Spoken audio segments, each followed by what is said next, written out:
जय श्री महाकाल। विवाह के काफ़ी समय बाद भी यदि आपको संतान का सुख प्राप्त नहीं होता है तो उसके पीछे कोई ना कोई ज्योतिषीय कारण होता है, ग्रहों का कोई ना कोई कारण होता है जो आपको संतान उत्पन्न करने में दिक्कत कर रहा है। तो आपको आवश्यकता है सबसे पहले तो विधिवत तरीके से आप अपनी जन्म कुंडली का परीक्षण कराएं और उसके साथ साथ आवश्यक होता है वैद्य या डॉक्टर के द्वारा परामर्श। जी हाँ, सबसे पहले प्राथमिकता वैद्य या डॉक्टर के द्वारा परामर्श लेकर ही सारी चीज़ों को करना चाहिए। परंतु उसके बाद भी कई लोगों के साथ ऐसा होता है कि उसके बाद भी संतान नहीं होती है या संतान उत्पन्न होने में बहुत ज़्यादा दिक्कत होती है। तो इसी समस्या के समाधान के लिए मैं आपको कुछ उपाय लेकर आया हूँ और इन उपायों को करने से निश्चित रूप से आपको संतान का लाभ होगा, क्योंकि यह काफ़ी प्रामाणिक उपाय हैं और मैंने जिन लोगों को भी यह उपाय बताए हैं उन लोगों को 100% इन उपायों से फ़ायदा हुआ है। तो आप भी इन उपायों का उपयोग करके और अपने जीवन में लाभ प्राप्त कर सकते हैं, संतान का सुख प्राप्त कर सकते हैं, क्योंकि ग्रंथों में कहा है कि अपपुत्रस्य गतिर्नास्ति, जिसको संतान नहीं होती है उसकी सद्गति नहीं होती है। और जीवन में आप आए हैं तो इस जीवन में सिर्फ खाने के साथ साथ और धन कमाने के साथ साथ इस सृष्टि के संचालन में आपका सहयोग हो, और सृष्टि के संचालन में सबसे बड़ी आवश्यकता होती है संतान उत्पन्न। इससे बड़ा पुण्य जीवन में कुछ भी नहीं होता है। तो सबसे ज़्यादा आवश्यक है संतान को उत्पन्न करना। अगर काफ़ी दिक्कत हो रही है, शरीर में वीर्य की कमी है या स्त्री में रज की कमी है या मासिक धर्म की अस्थिरता के कारण संतान उत्पन्न नहीं हो रही है, तो उसके लिए आप कुछ उपाय कर सकते हैं जो मैं आपको बता रहा हूँ। आपको गर्भाधान के पूर्व, मतलब जैसे सबसे पहली चीज़ तो आपको यह ध्यान रखना होगा, मासिक धर्म आने के बाद 4 रात्रियों का त्याग करके पंचम रात्रि से 16 रात्रि गर्भाधान के लिए सबसे उत्तम मानी गई हैं।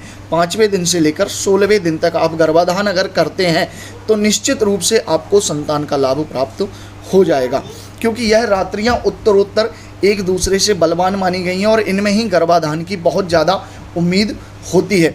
इसके अतिरिक्त गर्भाधान की स्थिति बहुत कम होती है और स्त्रियों के लिए सबसे ज़्यादा महत्वपूर्ण आवश्यक होता है कि उनका जो मासिक चक्र है, उनका जो साइकिल है, वो कम से कम 25 दिन का स्वच्छ चक्र होना चाहिए, क्योंकि गर्भाधान के लिए जो है स्वच्छ 25 दिन कम से कम प्राप्त होना चाहिए, ऐसा ज्योतिषीय ग्रंथों में कहा गया है।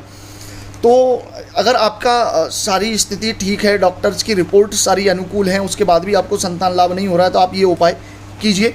और उससे पहले आप मेरे चैनल पर हैं और वीडियो को देख रहे हैं तो सब्सक्राइब भी कर दीजिए, क्योंकि आप सब्सक्राइब करेंगे तो मुझे भी आगे अन्य वीडियो बनाने का मन करता रहेगा और आपसे जुड़ा रहूँगा।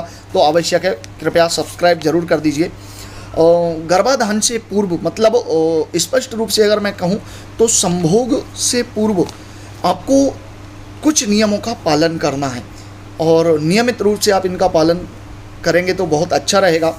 सबसे पहली बात तो यह है कि गर्भाधान संभोग से 1 घंटे पहले पुरुष को कड़क कॉफ़ी पीना है। मतलब कॉफ़ी जो आप लोग घर में उपयोग करते हैं, संभवतः चाय पीना बंद कर दें तो बहुत अच्छा रहेगा।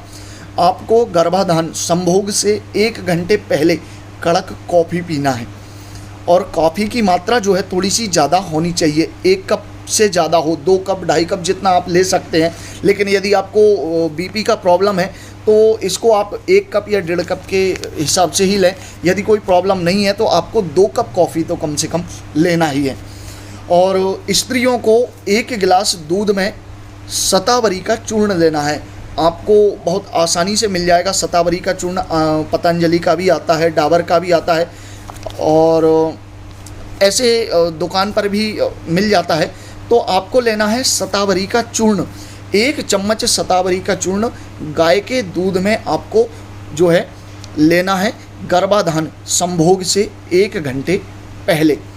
उसके बाद आपको जो है जैसे गर्भाधान करते हैं, आप संभोग करते हैं, तो संभोग करने के पूर्व से लेकर संभोग करने तक, जब तक आपका वीर्यपात नहीं हो जाता है तब तक आपको एक नियम का पालन करना है। कामदेव का मंत्र आपको डिस्क्रिप्शन में मैं दे दूंगा, लगातार आपको उस मंत्र का जप करना है, क्योंकि यह मंत्र वीर्य को स्थापित करने में और संतान उत्पन्न करने में अपनी एकदम महत्वपूर्ण भूमिका निभाता है।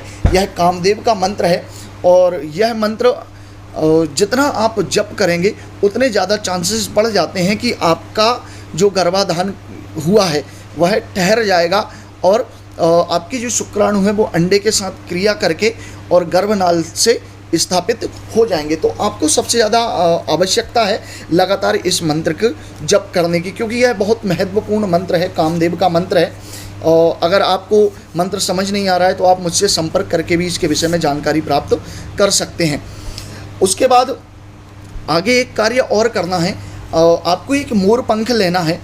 उस मोर पंख को एक पीले धागे में बांधकर स्त्री की कमर में बांधना है। आपको अपनी पत्नी की कमर में बांधना है। यदि आप फीमेल हैं और वीडियो को देख रहे हैं तो आपको स्वयं को अपनी कमर में बांधना है और गर्भाधान के 1 घंटे पूर्व ही आप इसको बांध लें। संभोग के 1 घंटे पूर्व इसको बांध लें तो अति उत्तम रहेगा। और आपको इसको कमर में बांधना, यदि नहीं बांध सकते हैं तो कम से कम गर्भाधान संभोग के समय उसे अपनी कमर के नीचे आपको आवश्यक रूप से रखना ही रखना है। तो इन 3 नियमों का यदि आप पालन करते हैं तो 100% यह उपाय आपको परिणाम देने वाले हैं। आपका गर्भाधान हो जाएगा। गर्भ ठहरने के काफ़ी चांसेस इन 3 उपायों के बाद हो जाते हैं। और गर्भाधान होने के बाद संभोग की पूरी प्रक्रिया संपन्न होने के बाद आपको जो है, अगर आप फीमेल हैं और तो आपको इस बात को ध्यान रखना है कि आपको अपने पति के दाहिने हाथ मतलब राइट हैंड साइड पर ही सोना है, लेफ्ट हैंड पर नहीं सोना है, राइट हैंड साइड पर ही आपको सोना है। और यदि आप पुरुष हैं और वीडियो को देख रहे हैं तो आपको चाहिए कि आप अपनी पत्नी को अपने राइट हैंड पर सुलाएं। इससे भी गर्भाधान के ठहरने के बहुत ज़्यादा चांसेस होते हैं। यह ज्योतिषीय गणना के आधार पर और ज्योतिष शास्त्र के बताए नियमों के आधार पर मैं यह सारी जानकारी आपको दे रहा हूं। और विशेष रूप से एक बात को आपको ध्यान रखना है कि संभोग की प्रक्रिया संपन्न होने के बाद कम से कम 1 घंटे तक आपको अपने बिस्तर से नहीं उठना है। यह नियम स्त्रियों के लिए है। 1 घंटे तक आपको अपने बिस्तर से नहीं उठना है और अगर संभव हो सके तो अपने पैर के नीचे तकिए लगा लीजिए, जिससे शुक्राणु को अंडे के साथ क्रिया करने में ज़्यादा समय ना लगे। आपके पैर तरफ का हिस्सा अगर ऊंचा रहेगा तो वीर्य जल्दी से जल्दी आपके अंडे के साथ क्रिया करने के लिए सक्षम हो जाता है और जल्दी से जल्दी वहाँ पर वो पहुँच जाता है। तो इन नियमों का यदि आप पालन करेंगे तो 100% गर्भाधान होने की संभावनाएं होती है और गर्भ रुक जाता है। और उसके बाद यदि गर्भ रुक जाता है और आपको लाभ हो जाता है तो आपको आवश्यकता है शीघ्र ही आप डॉक्टर से परामर्श करें और डॉक्टर के निर्देश के अनुसार ही आपको अपनी आगे की प्रक्रिया जारी रखनी है। और इस प्रक्रिया के बाद 9 महीने तक आपको जो मंत्र आपने कामदेव का जपा था, क्लीम मंत्र का अगर आप जाप करेंगे तो आपको बीच में गर्भपात की स्थिति नहीं बनेगी। आपका गर्भ हष्ट पुष्ट रहेगा और आपको एकदम सुंदर, सुशील और गुणवान संतान की प्राप्ति हो जाएगी। अगर मेरे द्वारा दी जानकारी आपको अच्छी लगी है तो कृपया चैनल को ज़रूर सब्सक्राइब कर दीजिए और बेल आइकन को दबा दीजिए। ज़्यादा से ज़्यादा वीडियो को शेयर कीजिए ताकि जिन लोगों को संतान होने में विलंब हो रहा है वह भी इससे लाभ प्राप्त कर सकें। जय श्री महाकाल।